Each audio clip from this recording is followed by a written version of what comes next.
The following program was provided by a valued member of our local community.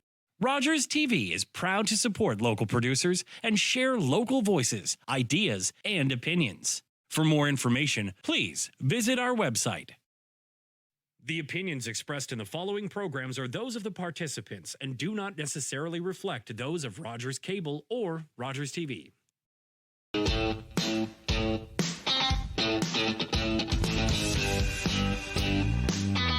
Good morning, NB Polypod listeners. It's Friday. This is usually we record on Thursdays or Wednesday nights whenever we get a chance, but life's life, and There's lots going on. So I'm here with Joanna Killen, our co-host, and I am Brent Harris, and we are, of course, coming to you live from Menaquist or St. John, which is on the unceded territory of the Mi'kmaq, the Pascatoma Kadi, and the Maliseet people.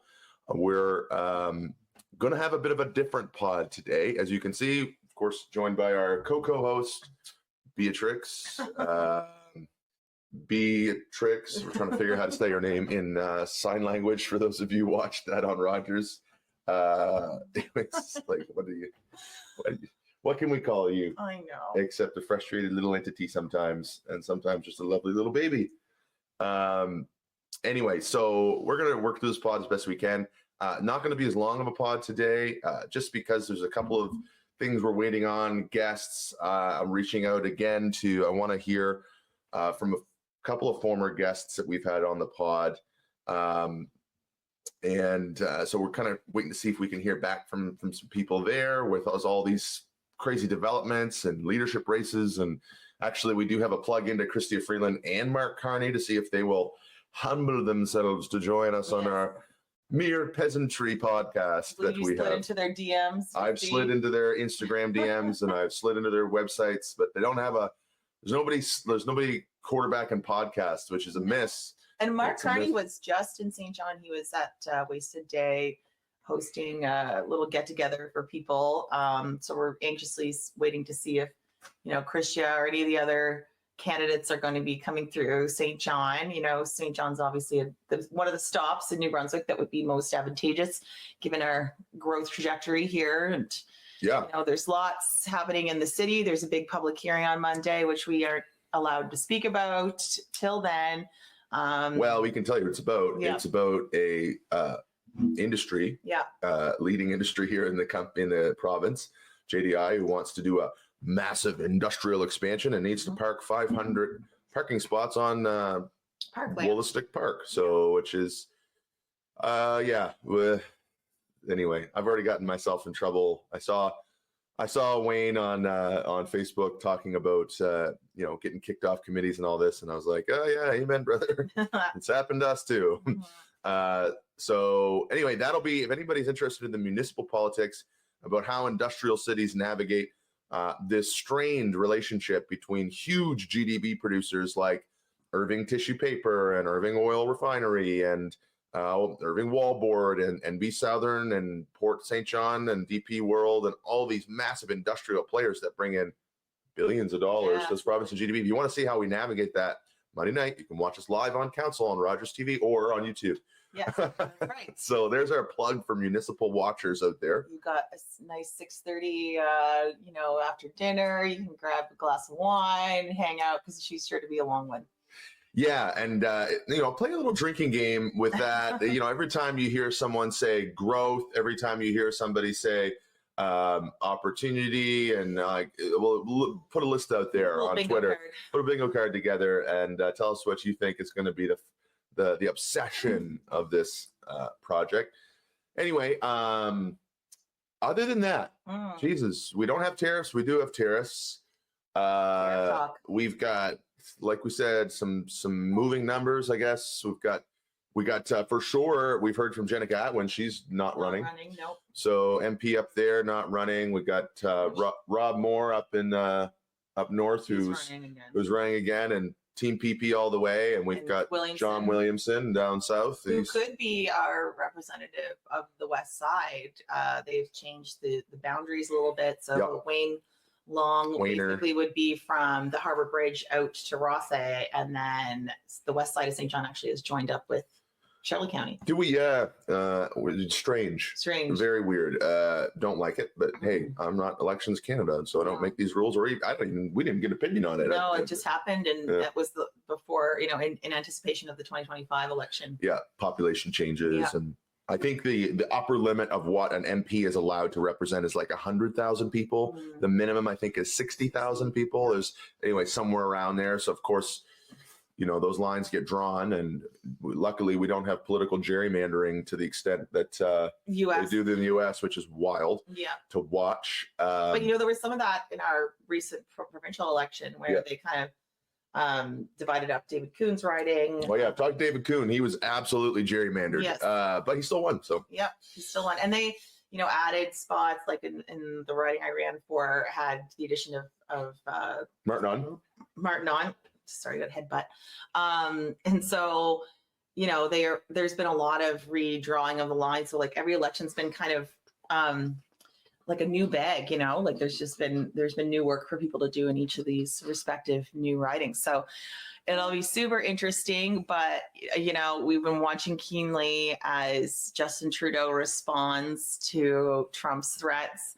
I, couldn't get over the speech that he gave, as well as the concession, quote unquote, that he made for something that already existed. Put some Black Hawk era helicopters on the border, and we're going to stop those Canadians from running fentanyl across Alberta's wasteland. Oh my gosh. So it just felt like you were living in Trump's dream world, really, where he, needed to hear this and needed to be able to say kind of, I won. And watching Justin and Claudia, the president of Mexico, both kind of go, Claudia's going to send 10,000 troops up there to stop Mexicans from running to the U.S. But I guess there was already 15,000 or something. Oh yeah, like this is the running joke, is that Trump didn't get anything other than what was already sort of worked out prior to inauguration to try to appease who I call the orange ape south of the border. It's like, what are you going to do? What are you going to say to this? Like I put a very pointed opinion, I thought, on Facebook about tariffs, and I said, look, tariffs will suck for everybody in a short term, not everybody, but like will suck for people in the short term. But let us never forget. And if you want to hear more about this, go listen to Peter Mansbridge and Janice Stein talk this week about the era of mercantilism. Prior to the eras of free trade, you had an era of mercantilism. And what was mercantilism other than tariff wars everywhere, right? So how did the United Kingdom become a global empire? Well, if you listen to Eric S. Reinert talk, he wrote a book called How Rich Countries Got Rich, Why Poor Countries Stay Poor. They protected their wool industry in an era where fiber and wool product was key. It was hugely important to global trade.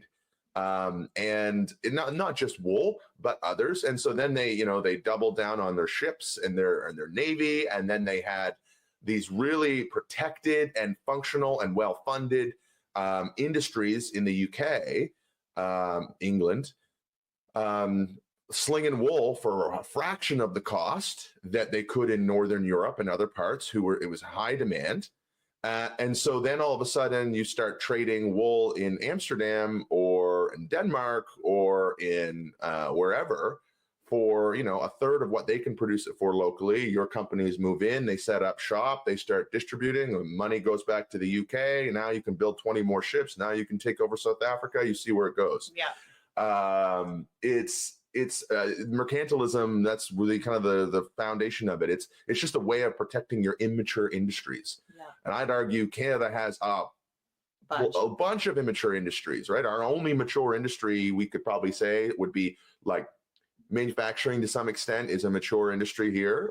Definitely room for improvement. The energy sector is pretty mature. Real estate and leasing is our most mature. We basically show the planet how to make money on housing, which is ridiculous. And fruitless and dumb, but we do. So, agriculture, you talk about forestry, even like those are largely areas that could be protected through our own tariffs.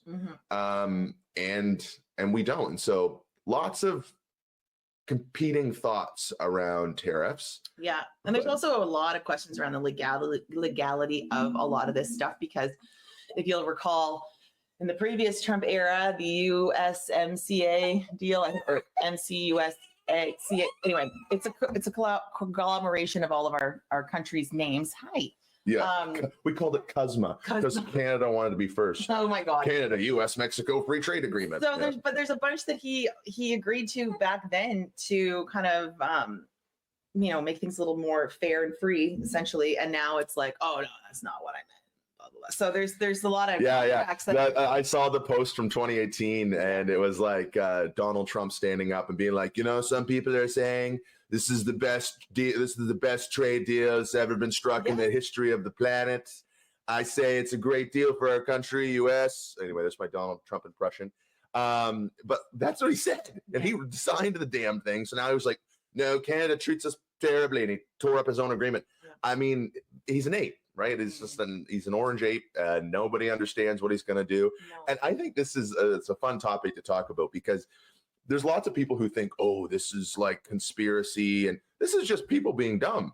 Like the idea that there's some sort of deep state, he believes that. Yes. Meanwhile, he's the president of the whole place. He's the president of the deep state. Apparently, the deep state isn't reliable enough and capable enough to stop Donald Trump.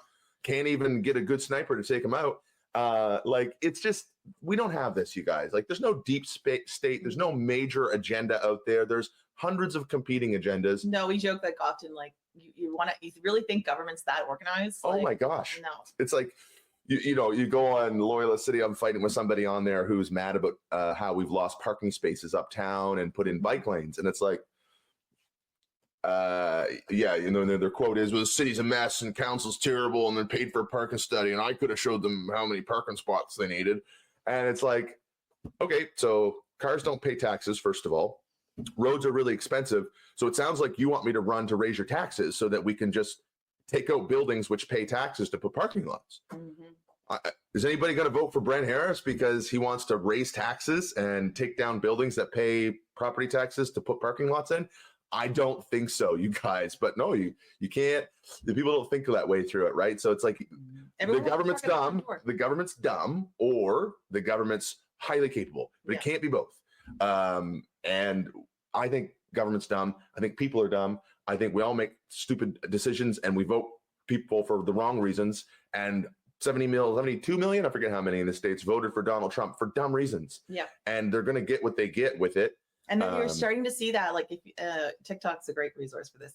If you really want to go see, like, I think it's the hashtag's like regret vote or something like that, where, people are losing their benefits and they're losing people who they work with, who they relied on. There's one guy who said, he went to work and everybody else had been deported. And he was there on his own in some, construction site and was like at a complete loss and didn't realize, like, oh, you meant my friends who I work with are going to go. Oh no, I didn't know it was them. What? And I thought Donald Trump was going to send the other guys. People from Ukraine who came here escaping war are being told they're going to have to return. And, it's just a complete mess. And I think that, to your point, like, they are dumbly approaching this and just, doing it with like a machine gun approach. Yeah. And it will inevitably backfire when you start hitting your own people, right? Start hitting your own people. And there was a more alarming story out of California where Trump was in a battle with the local officials about, the causes of the fires and like the water systems. And he went and sent his military in and opened up this water system that drained something like 1.6 billion liters of water into an empty lake away from Los Angeles, because he wanted to say, like, the water, you guys just didn't turn on the water. That's why the fire was bad. Yeah. And so all these like simplistic assumptions that Trump makes is causing serious damage to people, even in just the first couple of weeks of his term. So yeah, it's a mess down there. But hey, you get what you get in this era, and I think it's a wake-up call for us too up here to be like, are we going to resist the temptation to get distracted by dumb things? I mean, our attention spans are really short. We don't have good quality access to information any longer because we've decided that media is bought and that it can't be relied on. So we've turned to just an extreme landscape of opinions and op-ed writers and bloggers and podcasters like us, like Jeff, like us on here telling you what you should think.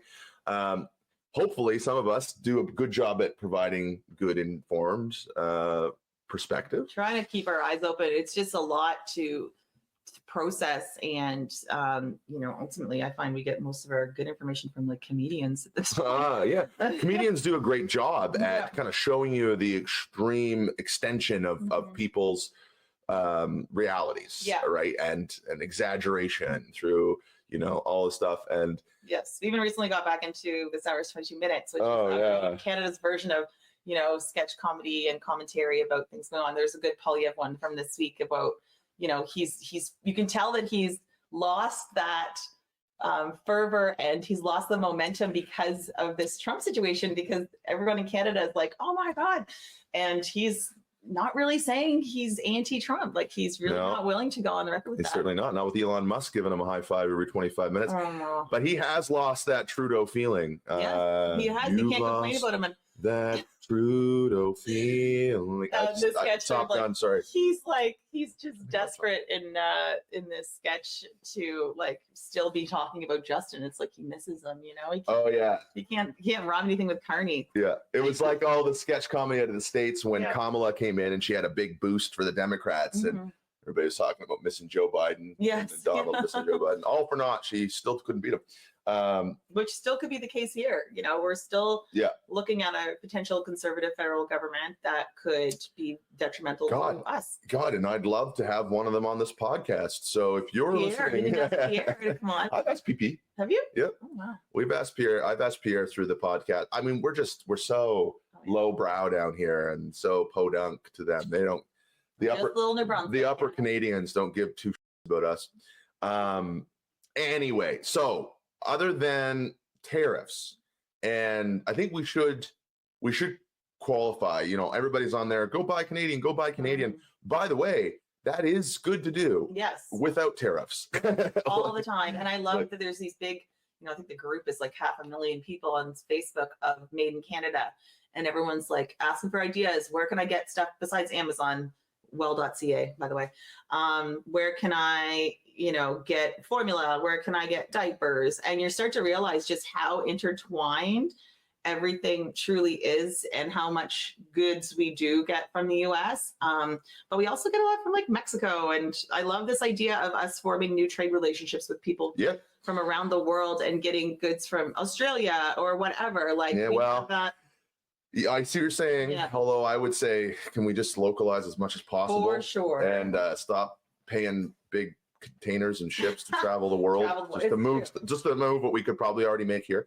I think in the future, if we get some pretty substantial clean energy distribution lines going, like Star Trek talks about. If we can get some dilithium going for our nacelles that doesn't pollute the earth and cause other problems and need massive amounts of extraction to get, then it makes sense. But for now, it's like we only can continue this sort of trade reality and these interconnected distribution chains because we have this like artificially cheap energy called oil. And that does come with a price. You may not be somebody who thinks it causes climate change. You may be of the opinion that it's totally fine and there's an unlimited supply under the earth and that we don't have to worry about it and everybody should just shut up about climate change. You may be that person. But the rest of us grown-ups in the room who know it's a finite resource that has a downside to it and is expensive to extract, you got to put a lot of energy into getting the energy out, is a waste, right? As much as there's other sources we could develop. And we were on here talking with Sean last week about Mactaquac and Point La Pro and energy problems. And there's, again, back to TikTok, there's these folks in the States going on there and saying, do it, turn out the lights, do it, turn them off. Turn off the Super Bowl lights. See what happens. And because turn off the Super Bowl lights would be hilarious because ostensibly Canada could. So there's like I don't know what it is. Maine especially. I don't know how many. Talking about New Brunswick, like the governor of Maine went online to say she didn't agree with these things. Susan Collins, who is staunchly conservative, to say like you are putting Mainers in the dark if you do this. Like, same with South Dakota, North Dakota, same with Minnesota. So 3 states would basically go dark. There's terawatt hours every year of energy flowing from Manitoba, from Quebec, from Ontario, from Alberta, south of the border. And so it puts us in a position where it's like, are you going to play hardball, or are you just going to pack it up and leave? We should have Fred LaForge back on here, because he also talked when he was on the podcast, if you want to go listen to that one again, about how 90% of New Brunswick's food is imported. So we only have like less than 10% of what we grow here that we consume. And only 4 staples, really: maple syrup, salmon, blueberries, and potatoes. Which isn't, the end of the world for a diet. No, and I think that's the other piece too, is that, if there, the trade war that might have been, maybe you wouldn't be able to get avocados or, strawberries all the time, but certainly not. That would, probably be a good shift in our supply chain. Because then you don't have to rely on anybody to the extent, but you do have to pay farmers better in order to get more people farming. And you will need construction people to go and build up that farming capacity. And you will need, there's lots of spin-off for us. But it's a hard shift to make for people. And so I'm honestly in favor of tariffs. Like, I don't like Donald Trump, but I like the idea of returning to a tariff, because here's the reality. The industries are changing rapidly. The industries that are important are changing rapidly. The supply chains and industries that are kind of threatened and losing their resiliency are changing. So, everybody remembers empty food shelves during COVID, because our supply chains were blocked by one ship being stuck in Panama. And there was also, not long after that, the Turkish Straits were blocked for conflict reasons and other issues. The Suez Canal, any day now, could be a problem with Houthi rebels and Egyptian hostile takeover, and you name it. Everything going on in Gaza and Israel. So the thing is like, why would you build an economy? This is what I hope for our Canadian political leaders. And you know what? I will say, Chrystia Freeland came with a 10-point plan this week. I think everybody should take a peek at it. Because do I like Chrystia? Do I like Mark? I don't have a horse in this race. I couldn't give, to be honest with you, who the leader of the Liberal Party is, because I don't think the Liberal Party of Canada represents a kind of a school of thought that is going to get us where we need to go. But I'm a radical idealist on so many fronts that, Sean keeps reminding me. Yes, I know. Trying to choose between bank guy and finance minister is just a bit of a hard go for us, because we believe in a lot more of a socialized system. Well, and I believe in more working class people being in government. I'm sick and tired of seeing, lawyers, retired people be the only elected officials. Bankers seem to be the only elected officials that get have the ability to get in the race. And with that in mind, we're going to take a quick pause and we'll be right back. But we're going to pick this up because there is a Democrat in the States calling for this very thing that we should talk about. And we're back. A little pause there. Yes. Many hours of a pause. Many hours. We walked away and we're like, we'll try to get Beatrix to sleep. And no. But now she's asleep. Yay. So we're just going to finish up this pod. Might be a little shorter today, but we left on this note of working class people running for office. And I kind of made reference of a Democrat and kind of goes back to our conversation about a Democratic sort of where they're at as the party in response to this loss from Trump, and how, it also impacts us here.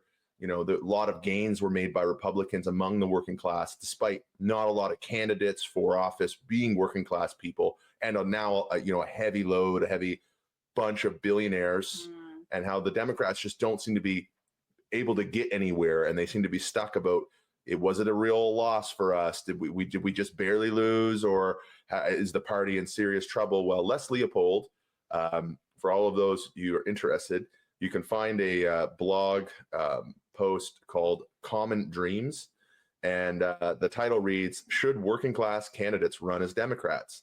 And in the subtitle is, "Working class voters of all shades and ethnicities are moving closer together in their political perceptions as they defect from the Democratic Party. So why is that, and what should be done?" And he goes on to write about these, Matthew Karp, about these different gains that were made by different groups, and the perception, and and these quotes like working class voters are walking away. Maybe we should be listening to them. Anyway, go check him out. He certainly doesn't have a lot to say great about Chuck Schumer, who's being, neither does Jon Stewart, who went on, but it is pretty bad. This guy looks like a, classic tweed vest wearing academic who has these really low. I'm so mad. Right. Just anyway. And I think it's like a consistent issue for our even politics here where, everybody's distrustful of government. And it's like, is it any wonder when it's the lawyer class, it's the retired class, it's the, the economists and the financiers. You talked about, hey, you've got a banker up against a chief economist or an economist like Christopher Freeland and Mark Carney. Is that really representative of the population? And I think it goes back to a resting belief I have that drives some of this, that the people who are closest to the problem are best suited to solve it. Yeah. Like the mother of all necessity is the mother of all invention, that kind of stuff. And it doesn't seem possible to me for us to solve some of these issues around the economy that we should have or need versus the one we do have and isn't working, or the housing system we should have but don't or used to have and now it's different. Like, unless we have people in positions of making policy and forming government that have experienced what it's like to not have a home, or experience what it's like to lose a factory job to Mexico, or experience what it's like to run a farm that now needs immigrant labor and migrant labor in order to be functional because they just can't afford to pay a living wage to an average human, who lives there. So like these just all trickle in through the economic discussion around tariffs that you just don't hear anybody talking about. No, and I think that ultimately the reality is the Western world is propped up by the non-Western world, or formerly called the third world or the developing world. Because if you look at anything you buy now, it's, made in China. And there was a comedian inside the Trump Tower gift shop going around and picking everything. Oh, this must be made in America. Like, this must be made in America. This must be made in America. China, China, China, China, China. And because it's all, like dolls and hats and t-shirts and all that kind of stuff. So shoes, all the things that we, our comfort items are made with, sometimes tiny hands in developing countries or countries like China, where they are able to sort of prop up the low cost goods. Yeah, well, the Chinese government uses its tax. So like people are on what's the platform called that's trying to replace TikTok? Red something. I don't know. Red something. Anyway, there is one that was trying to compete, and people are on there being like, "Oh my gosh, I didn't know people in China lived like this," and they're showing these extravagant lives. It's no question. It's absolutely true. The level of poverty and the level of lack and a level of services that the government was able to provide in China in the 80s is dramatically different than what it is now. But it's because they made strategic investments in manufacturing and subsidized those industries and nationalized them. So no one wants to talk about nationalizing anything here anymore because it's like, well, the government couldn't run two-car funeral. It's like, meanwhile, we're getting our butts kicked on almost all fronts when it comes to the making of goods and manufacturing because we've taken the public interest in those sectors and made it only available to the investment class and the investor class and the stock exchange, which, again, they don't have any vested interest in creating surplus. No. Their vested interest is creating shortages so that they can maximize profits. China saw right through that. And they said, we have no problem to run surpluses and to run companies that are upside down, and we'll bail them out so that we can create economies of scale within our country and distribution networks and manufacturing groups and all this stuff to be able to just get onto the world market and take it over. And make anything. Like, I started getting into this like journaling, junk journaling it's called. And there's all these cute stickers and all these random little trinkety things you can buy for like 30 cents shipped to your door from either like a Temu or Alibaba Express or whatever it is. But it's like, how can this little package of stickers that's 33 cents like be shipped to my door for that price?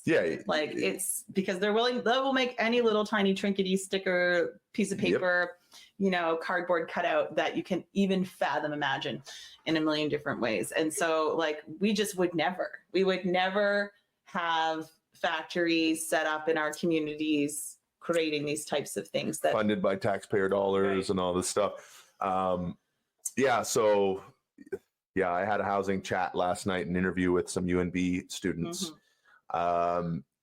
And they just wanted to know, like, hey, you're kind of a person who's in the affordable housing game and you're an elected official. Like, what do you think about housing?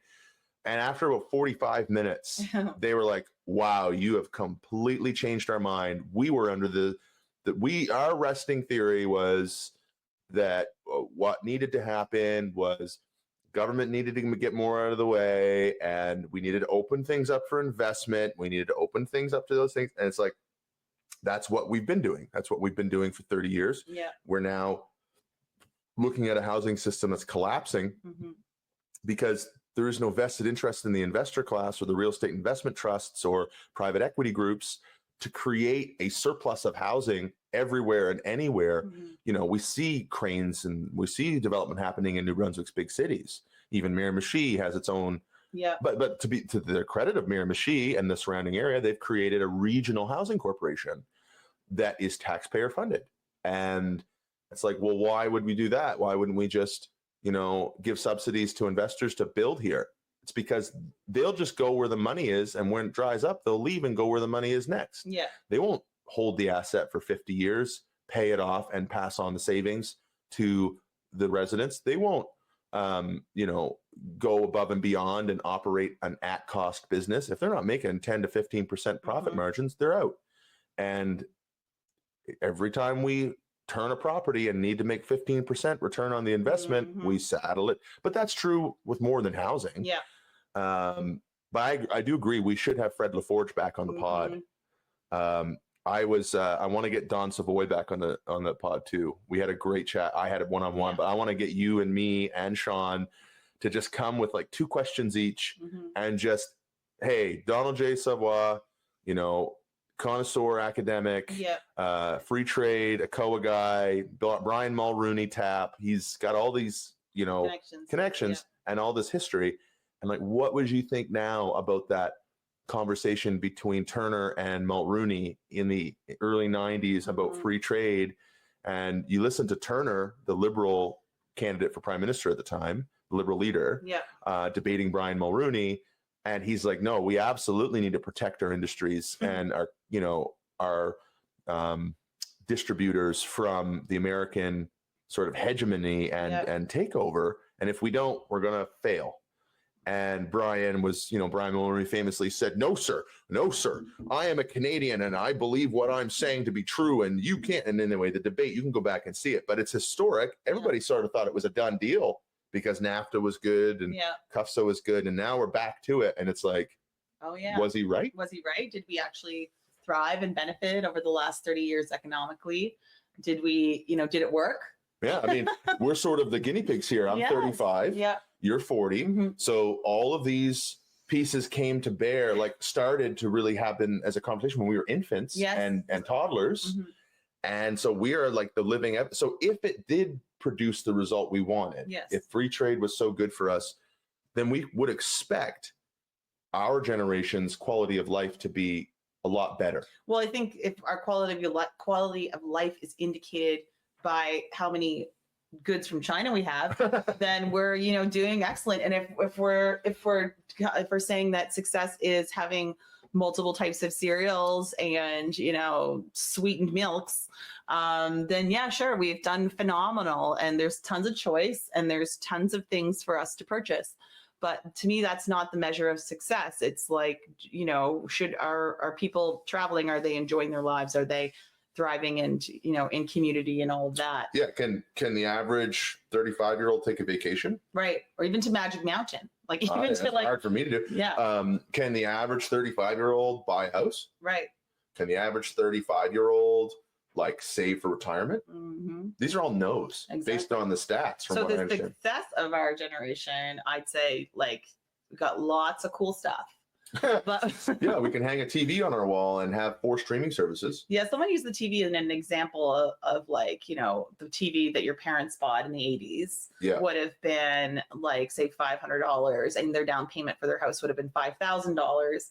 Now the TV is still, $500 or less, and the down payment for the house is $50,000. Yeah. So it's like the goods have stayed cheap. The housing and everything that we need as essentials has gone in another Healthcare direction. is not like, we talked about this on another pod before. Quality of life. One measure is, do you have good healthcare? Yeah. It's like, I don't know, man. When I was a kid, there was a fully functional hospital in Blacks Harbor Mhm. and St. Stephen and all across the province. Yeah. And now those are not even possible. No. We couldn't function with fully staffed hospitals in communities. Like, no, you got to drive 4 hours and wait 10 hours at the ER to get. Mhm. So like Centralization. It's the business practices that have come to influence government, right? Like Yeah. the efficiency equals centralized locations and all this kind of stuff where, I'd say that government isn't a business and needs to be in places to serve people. But yeah, certainly. what do I know? Certainly China sees it that way. Yeah, absolutely. They see the improvement of the lives of their people. They've improved the lives like that government. And I am no communist, and I certainly am no Xi Jinping fan. No. So all kinds of things I think are wrong with that society. But the one thing they have gotten right is that they've made the priority the improvement of the lives of their people. Mhm. Sure, the Uyghurs have not been included in that. Yeah. Sure, there are minorities that have been highly oppressed in Yeah. China. And that's what I mean when I say I'm not a full fan. No. But they've been fixated on improving the lives of each generation that comes after. And they've done so in significant, extravagant ways. And the rest of us haven't, Mhm. and you could probably make the argument that European countries have sort of like plateaued. They low growth environments, low population increasing environments. But it can't be reliant on population growth to receive success. No. This is the one that I keep coming back to, I think, for me. And this province needs to get its facts straight on this. Is population growth needed for sustainable finances? If it is, how can that be? That's wrong. Anything that needs to just continue to grow in order to survive is like cancer. That's what cancer does. Yeah. If cancer isn't growing, it's dying, and it will lose the battle with your immune system, which relies on a homeostasis balance. We don't seem to have an economic model in this country, especially this province, where improvement can happen without massive influx of population. But then when we bring the population in like we have and attracted, it creates all kinds of pressures socially where we don't have the infrastructure to handle that population growth. Mhm. And even with the new population growth, still can't afford the services that are needed to bring that quality of life up to an equivalent. And that's where you hear Jerry Awanis talking about needs-based budgets, right? Yeah. Where we look and say, okay, well, we have, 80,000 people. We want to make sure our community centers can serve them. We want to make sure our roads are whatever, sidewalks are clear. So this is how much money we need. As the electorate, are you guys good with this? Because your taxes are going to be this to get all of, X to get all of Y. And then that becomes a community conversation instead of, well, if we just get that 2% growth, then we're going to have that extra money to do what we want. That's the current conversation. And we see this happening around the next gen conversation at the Irving Tissue Mill. We're seeing, we're getting inundated with people from other industries and unions saying, we need this, we need this, we need this, we need this. And I'm like, do we? I don't know. Well, tell me, what's the equation here? I mean, we got the refinery, we got major expansion of industry, we host the lion's share of it in the province. This city is one of the worst performing cities in the country on multiple metrics. So does success really look like grabbing that and getting those things done and achieving those GDP growth targets? If it's not, why are we still fixated on it? Yeah. And I do think there are a couple of economists that are starting to challenge that in Canada. And, we have tried to get a couple of them on our pod in the past. And I remember last week we were talking to Sean about Richard Salion and the David Campbells. And it seems to be a missing feature that I've never heard anybody be able to break down well to say, yes, things have improved dramatically because of these things. And if we only did A, B, and C to achieve growth targets D, E, and F, all things would improve. They say it like, if we had growth, things would improve, and then they stop. Yeah. Improve how? For who? More cheap stuff, more like wiggle room in your budget to do what? Like, what is it like outcomes? What is the ultimate the result of this expansion? Anyway. Yeah, outcomes matter.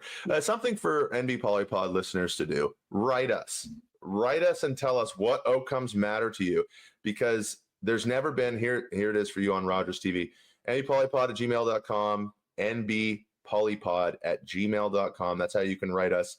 You can get us on our socials. We're super late getting this pod out. Whatever. It's going to be a little bit shorter than average. But what outcomes matter to you? And if we're honest about those outcomes, and we say, okay, having a 3-month wait list for a family doctor is the outcome we want. Having a vacancy rate that allows for tenants to have choice and accountability to be on the landlord for providing quality housing. If that is a target, what does that mean? Like, to me, those are the outcomes we want. We want outcomes that directly improve people's lives. Now, 400 or 500 employees might benefit from, say, the next gen improvement at the Irving Mill here in the city, JDI Mill.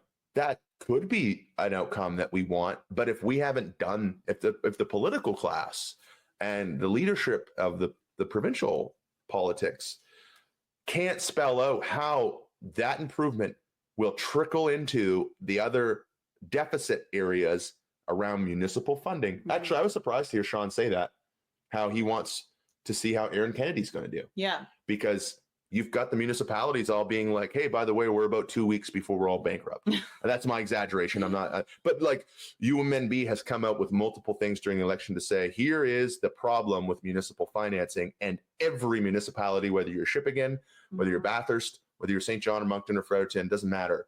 They're all in a position where they cannot provide the level of service needed. So what are you going to do about it? And I just saw an article just 20 minutes ago, Susan Holt saying, hey, the finances are bad, worse than we thought. We're going to have to cut services. We're going to have to cut services. Yeah, I did see that too. I know, it's like, you don't want to say I told you so, but it really feels like a frustrating piece when I read that too. It's like, all of this, we've experienced cuts and, slicing and dicing of our services for now. Quite some time. But Aaron Kennedy has a real role to play there to adjust the tax system and the local government arrangement. That's it. That could be a game changer, but you're going to have to get creative and see how you can help municipalities thrive and not also be lagging on all the provincial expectations that are there too. So, but anyway, schools are underfunded. Medical system underfunded, housing system's collapsing. It's all good, guys. Just let's just make sure we all have the best leader to fight Donald Trump. That seems to be where we're at. So anyway, write us, let us know what you think. Shorter pod this week, but hoping to line up some guests and continue to hear from you and talk about those feedback points. And we'll continue to provide our little commentary from the old desk of Brent here. So thank you guys so much for listening in, and we will be back next week with another hour-long episode, we promise. See you in 7 days.